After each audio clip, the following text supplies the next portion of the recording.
Hey, everybody, welcome to this episode of Compassion and Courage Conversations in Healthcare.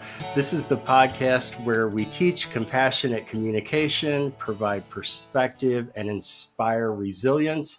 I'm your host, Marcus Engel, and I have a very special guest with me today, Dr. Janet Schamadan. Dr. Jim, thank you so much for joining me today. I'm happy to be here, Marcus. I am so happy to introduce you to my listening audience, because when we met a few months ago, afterwards, I told my wife, Dr. Jim is one of the most impressive people I have ever met. I want to be able to give you plenty of time to share your stories, and I believe you are the most senior guest I have had on the podcast. So congratulations for that. And do you mind sharing with the audience your age? I'm soon to be 97. Soon to be 97 years old. And I am just so impressed that at 97, you are still so involved with everything that's going on in healthcare. And it all starts with your early move from being a young man in Ohio, correct? Correct. And then starting into the U.S. military, I believe. Right. On my 17th birthday. 17th birthday, enlist in the military. That's an act of bravery in and of itself. And that's where you became a doctor, right? After I went to college on the GI Bill after World War II and worked for a while and suddenly got the urge to go to medical school. And luckily, Ohio State back in those days took 10 non-traditional students every year. I did not study pre-med. I was an engineer. My grades were probably not good enough to get into medical school if I were in pre-med, but they took 10 non-traditional students, and I have to brag a little. 8 of us graduated cum laude out of those 10, and the valedictorian of our class was a lady music major who was one of those 10 non-traditional students. Wow. So med school, then tell us your next couple of steps, because I know that we always want to get into the story of compassion, and your story is one that deserves lots of time and room for explanation and exploration. So the question that I always ask is that story of what was a time that someone was there for you, and that you were there for someone else? Well, let me skip ahead then several years, and I won't, for obvious reasons, name the specific country, but there was a political move in which the premier of this country was overthrown from within. And an agent of the United States government asked me if I would go to take care of the son of the person who managed the palace revolt.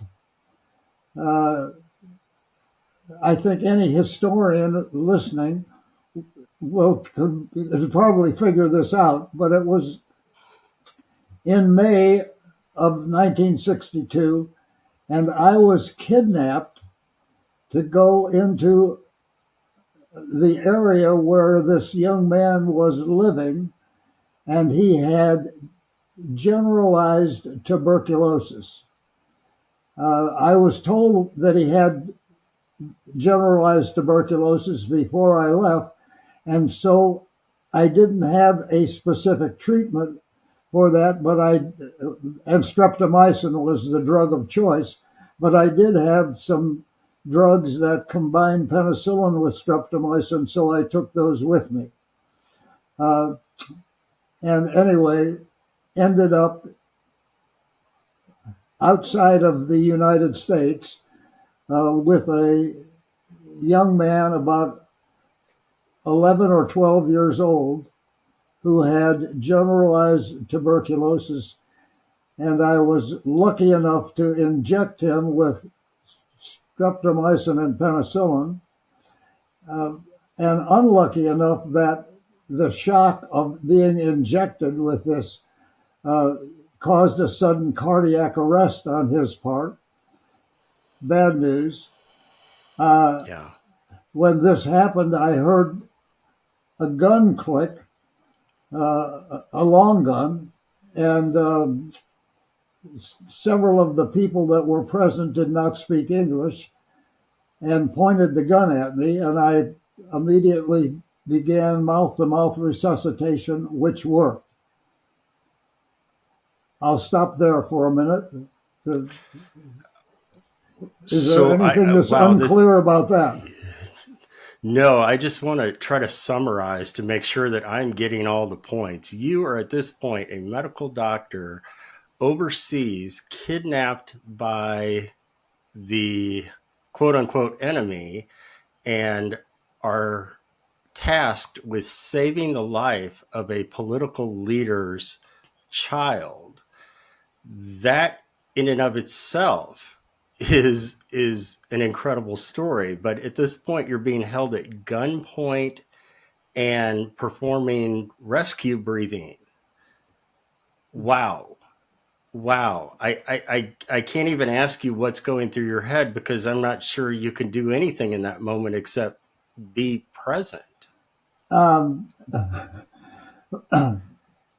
if I had it to do all over again, I would have not done what I did next, which was to express in English my utter confusion and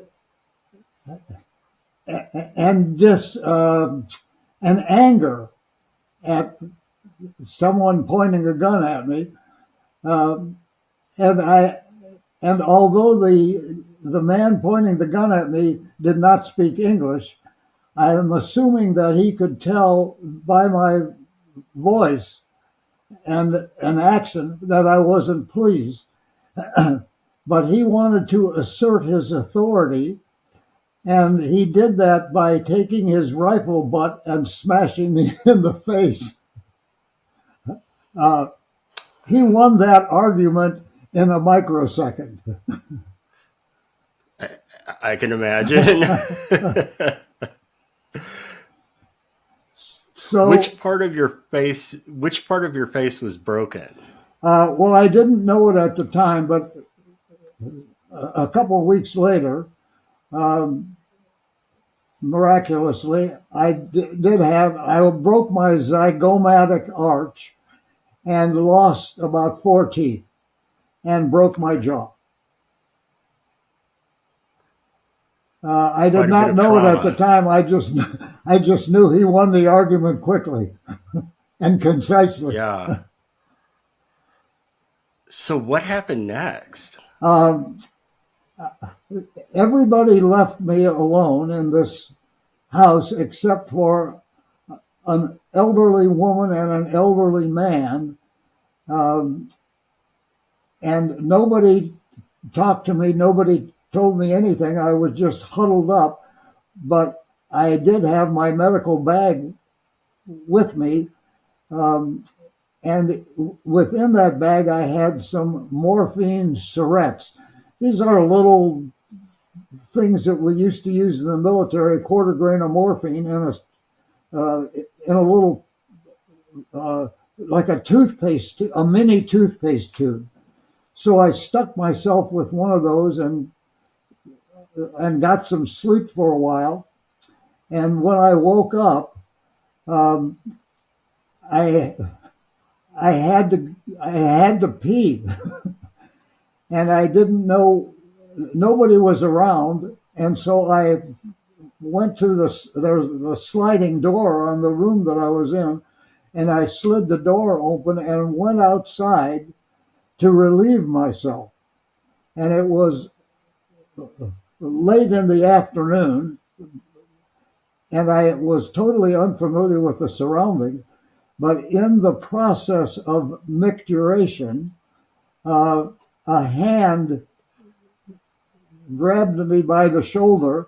I turned to look who it was, and he put a finger to his mouth, signaling, "Don't talk to me," and continued to hold on to me and walked away.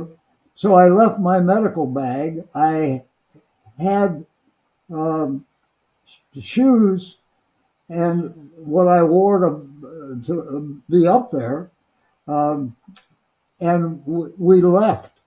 We walked through a very sparsely populated neighborhood and uh, traveled for 2 days only at night and slept or hid out during the daytime.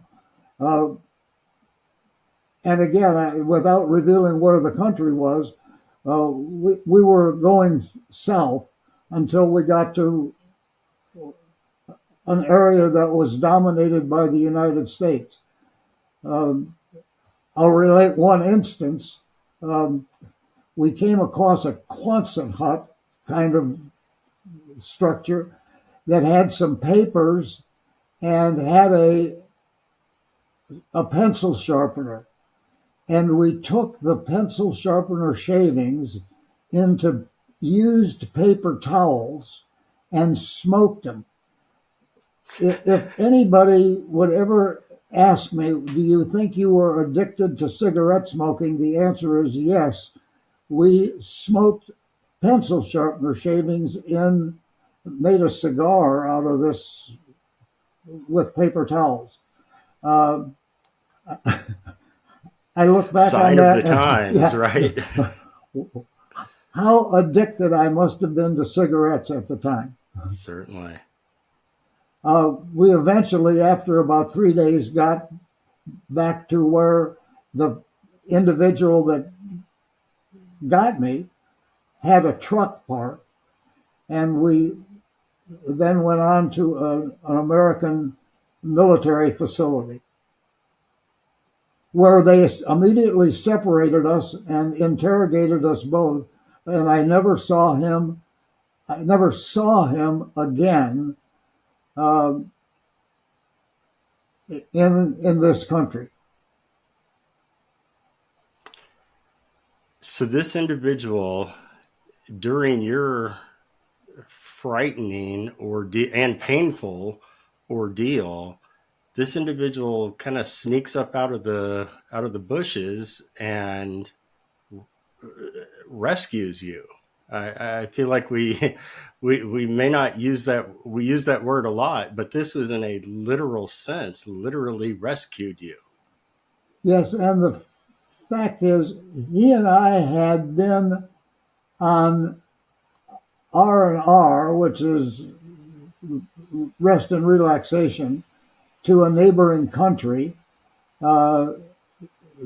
probably 6 months before that, because we were celebrating. We each had a son that was born back in the United States, probably a week apart, and that bonded us.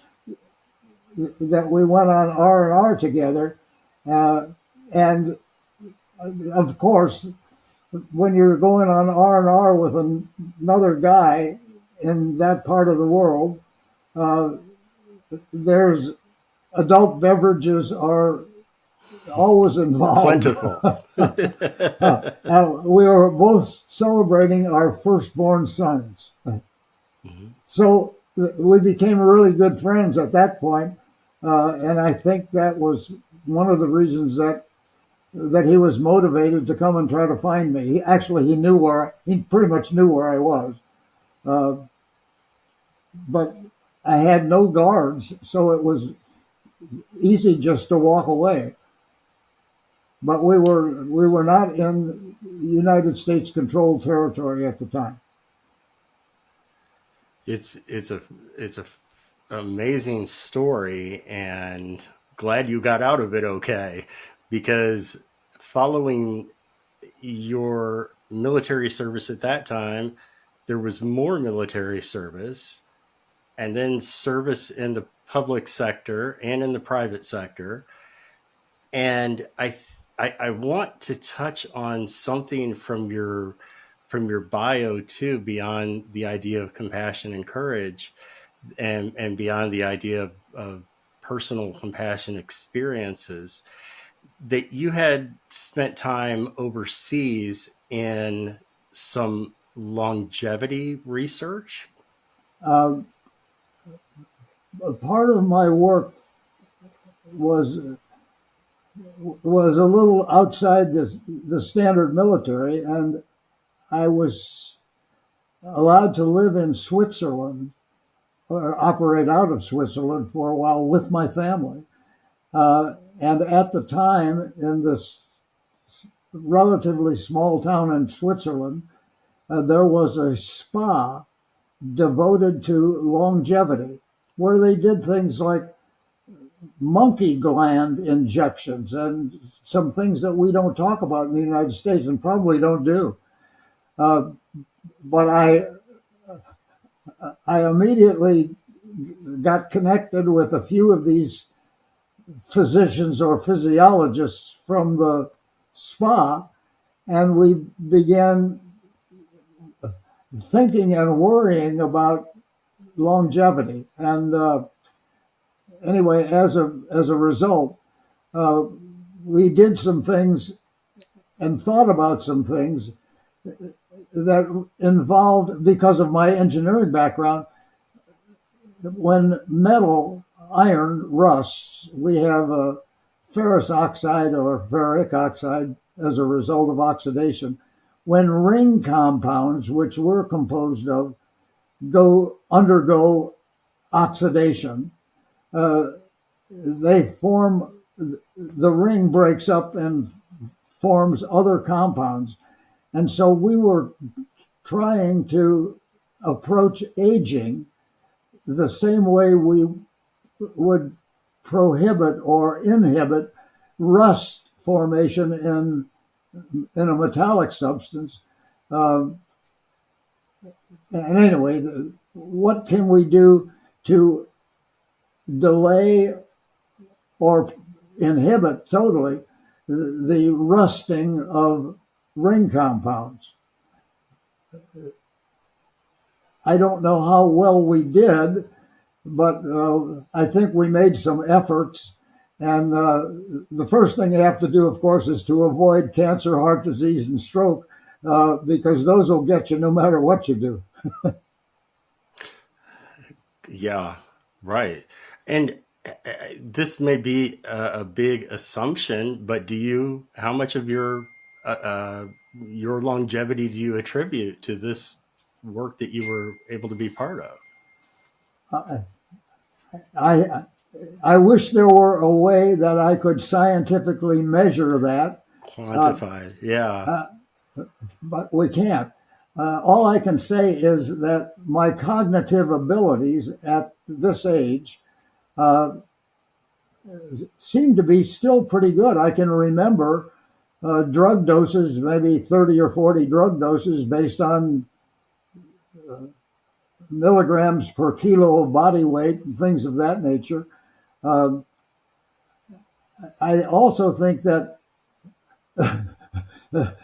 let's face it, the genetic gene pool that I come from, both of my mother actually lived into her 90s. My father died of lung cancer at a relatively early age in his 50s. But my mother lived to be in her 90s with good cerebral function. And I attribute part of that. I have a younger brother who's 2 years younger, so he's 95, and he's a physician, and he's still writing for his local newspaper. So we obviously inherited some genetic ability to be able to live a little bit longer than the average life expectancy, but also avoiding the big 3 or 4 things that knock us off early: cancer, heart disease, stroke, and and things like type 2 diabetes, just things wearing out.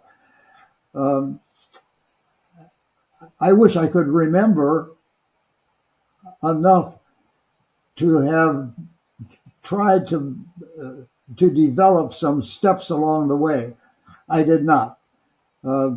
I just know that I'm extremely lucky at this point.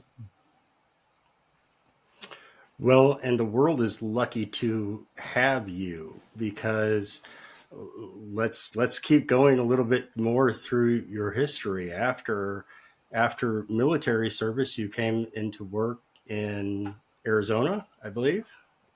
I came out to Arizona. Yes, I came out to Arizona to teach at Arizona State University, to teach biomedical engineering. I always thought that having an engineering background put me in a position in medical school that was superior, more practical, I should say, maybe not superior, more practical than the classic pre-med education. I just thought the engineering education seemed to equip me better to take care of people and understand what's going on in the body than people who did not have an engineering type of education. I think engineering makes you think in quantitative terms, and see the past, present, and future when you're dealing with problems.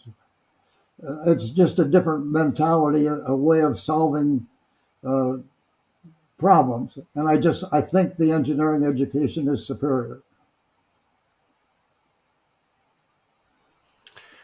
So you're teaching then at ASU, and not just teaching, right?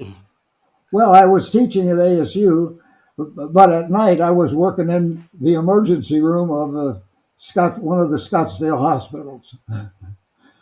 So I kept my fingers in medicine by working as an emergency physician at night and teaching school in the daytime.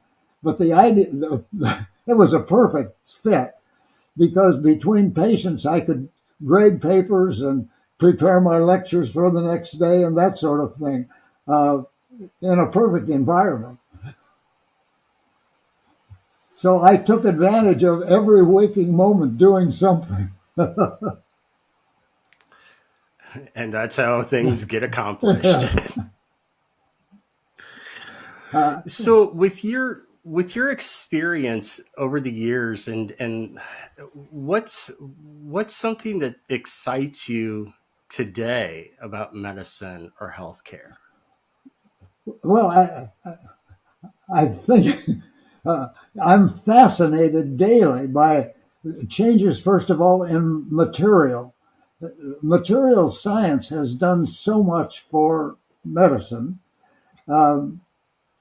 I think we're on the brink of the biggest thing, which is AI.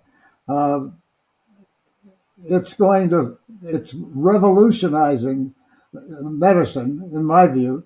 And but the most fun I've ever had in medicine was being a country doctor. And when I came back from Vietnam, I just thought, I would, I've always wanted to be a country doctor.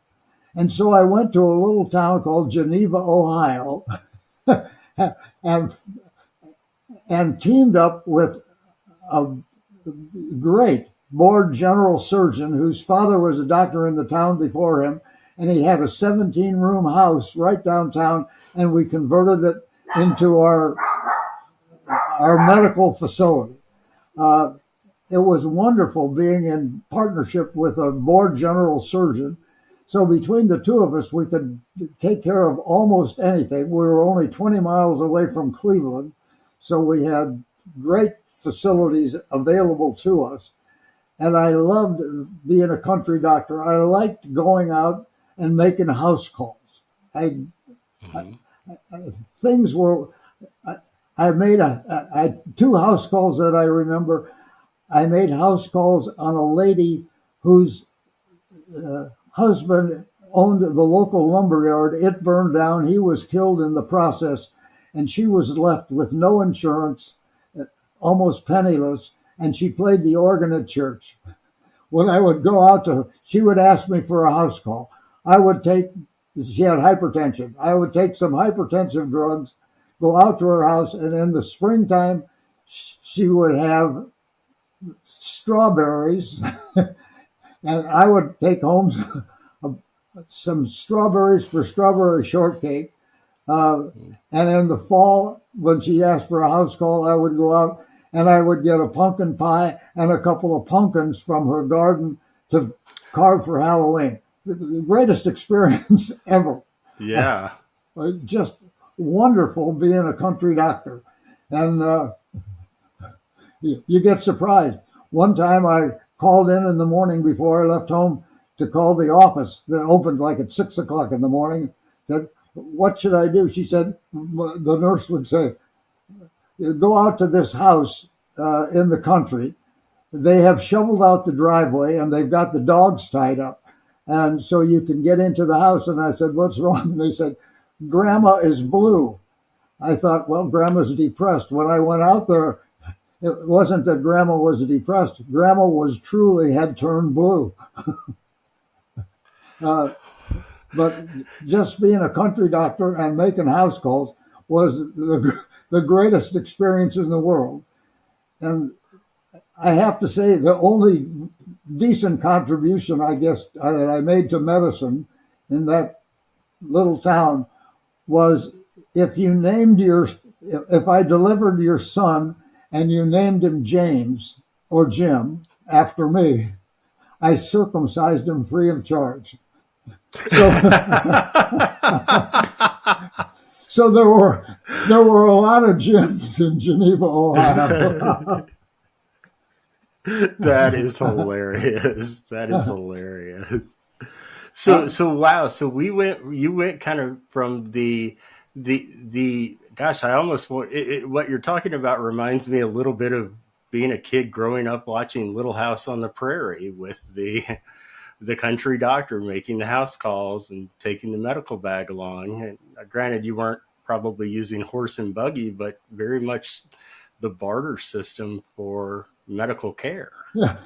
Actually, I was using a Pontiac GTO convertible that was bright yellow, so everybody knew my car. But those were wonderful, wonderful times. Deliver babies and assist in surgery, and as I said, my partner was a general surgeon. It took care of almost the entire county, and I was privileged enough to do the pre-op on his surgical cases. So at that time, it was wonderful. There is a downside to that too, Marcus.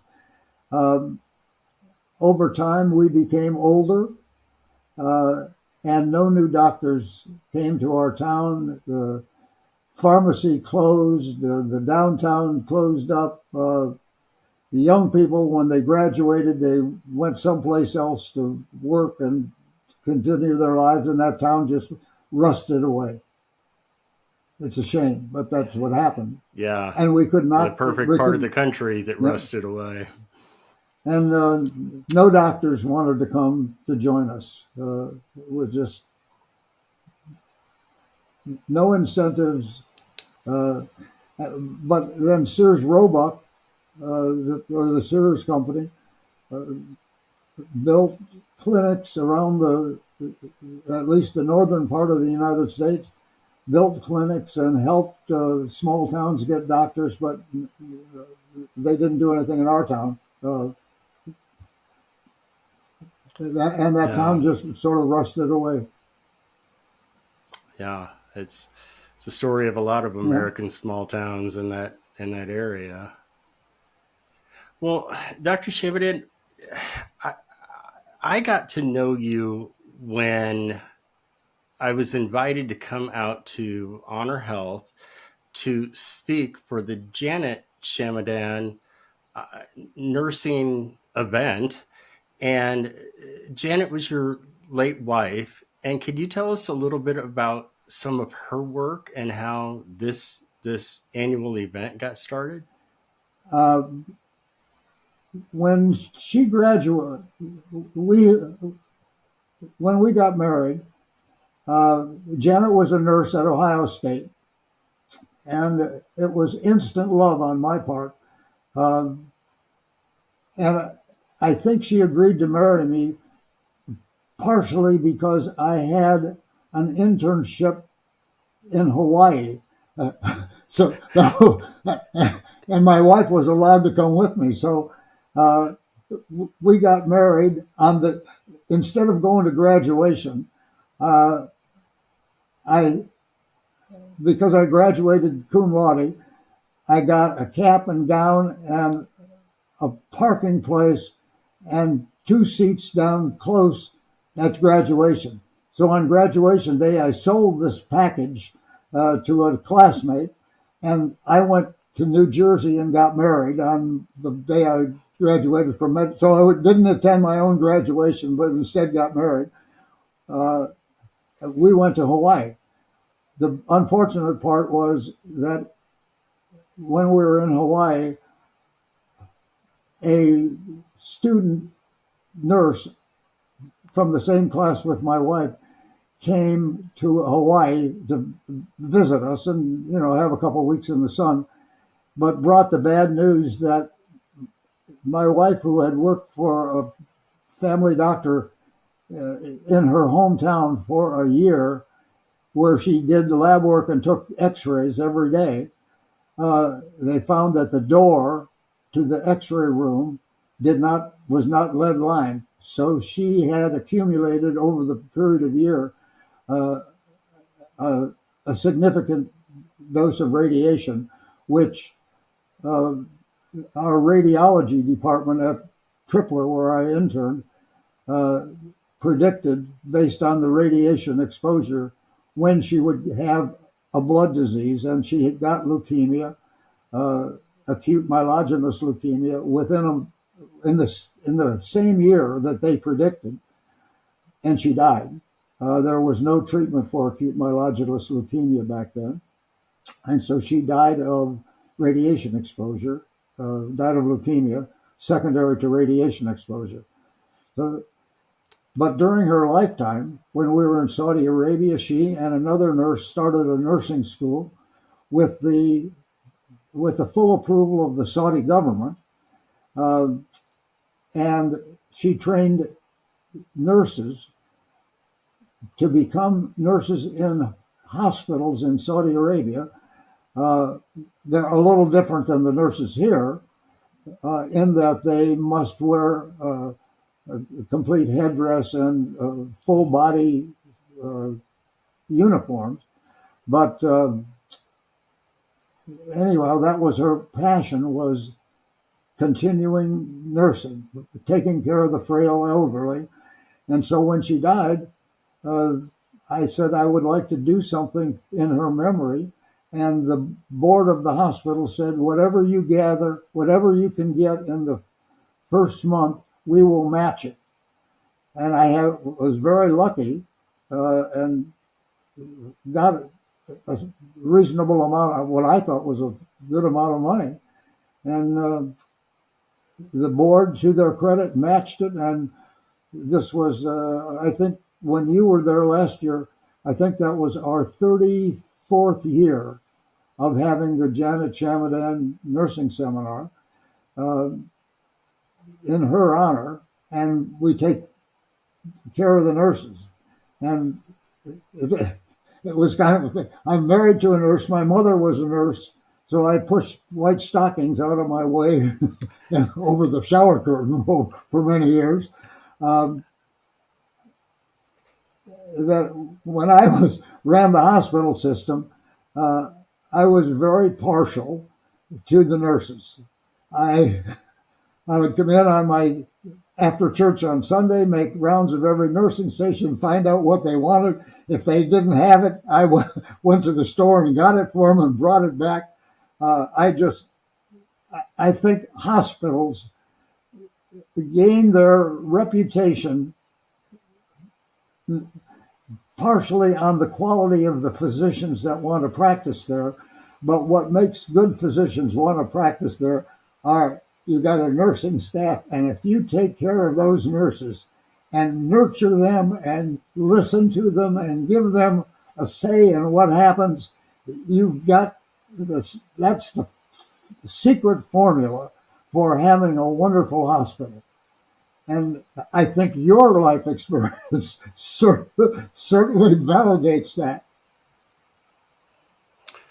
Well, thank you, and thank you for taking care of nurses so well. They've obviously saved my life many times, and the work that has continued to be done in your late wife's name and honor is a beautiful thing too. And I'm so glad that it led me to cross paths with you.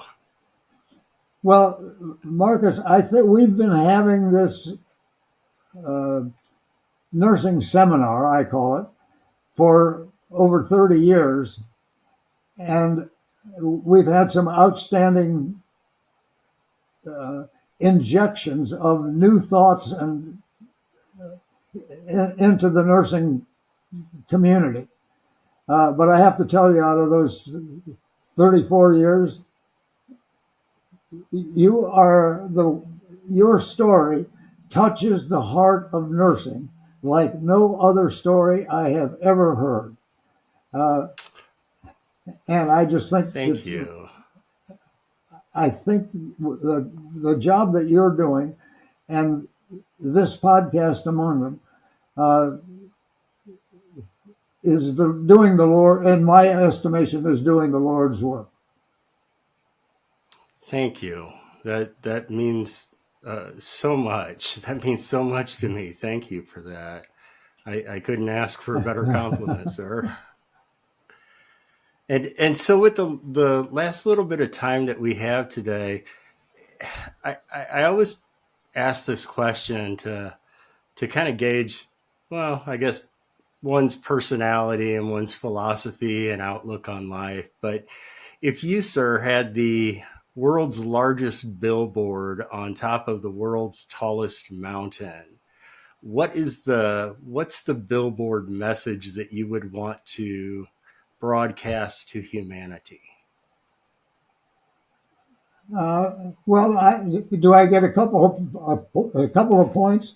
Yeah, because you can have the backside of the billboard too.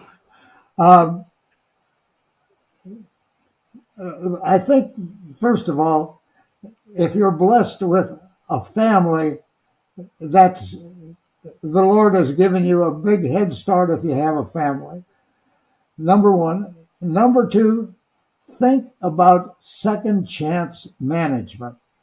I don't know how many times in life when somebody gave me a second chance, it was, I don't know if I deserved it, but when I got a second chance, I didn't screw up the second time. And I've noticed that with people that I work with, starting with my own families and with my church group, I just think second chance management is what defines us as people. Um, that's all I can say. I love that. I love that. And both of those things are speak to my heart at this very moment. And yeah, I'm going to take those things to heart. So, well, Dr. Schamadan, thank you so much for spending a little bit of time today and sharing your life experiences. Thank you for your military service, for your medical service, for carrying on your late wife's legacy with the nursing seminars every year. And once again, I couldn't be more pleased that our paths got to cross and that you took some time out of your schedule to sit down and talk to me. Thank you. Marcus, I will not forget this, but I'd also like to make a plea while I got you on public television. Please, absolutely. Please, I want you to stay in touch with me. Yes. You give me a different perspective on life that I need to have that. I think we all need to draw some wisdom wherever we can Yeah. find it, right? Right. But you need to stay Well, safe. thank you. You need to stay safe. And no more of these episodes. No more. Yes. I don't The know if trauma you've that ever hasn't. have you ever shared with your audience why this has been delayed? This the audience does not know that story, but I'll give a little thumbnail sketch in that one of the interesting little kooky things that I do is a deep breathing meditative practice, and I was doing a meditative practice outdoors on my patio a few weeks ago, and I happened to pass out, and I face planted right into the patio, and that delayed my conversation with Dr. Schamadan until this date. So I appreciate your flexibility with my I don't know if it was necessarily a self-imposed injury, but I don't have anybody else to blame it on. Well, all I can say is the secret to the whole thing is keep breathing. Keep breathing. Keep breathing. That's right. Keep breathing. And thank you so much. All right. Well, thank you, Dr. Schamadan, and listeners. Thank you for tuning into this very special episode of Compassion and Courage: Conversations in Healthcare. Please, if you have any need for speaking events, for hospital or healthcare consulting, books, coaching, etc., please reach out via marcusengel.com. And we'll see you next time on the next episode of Compassion and Courage.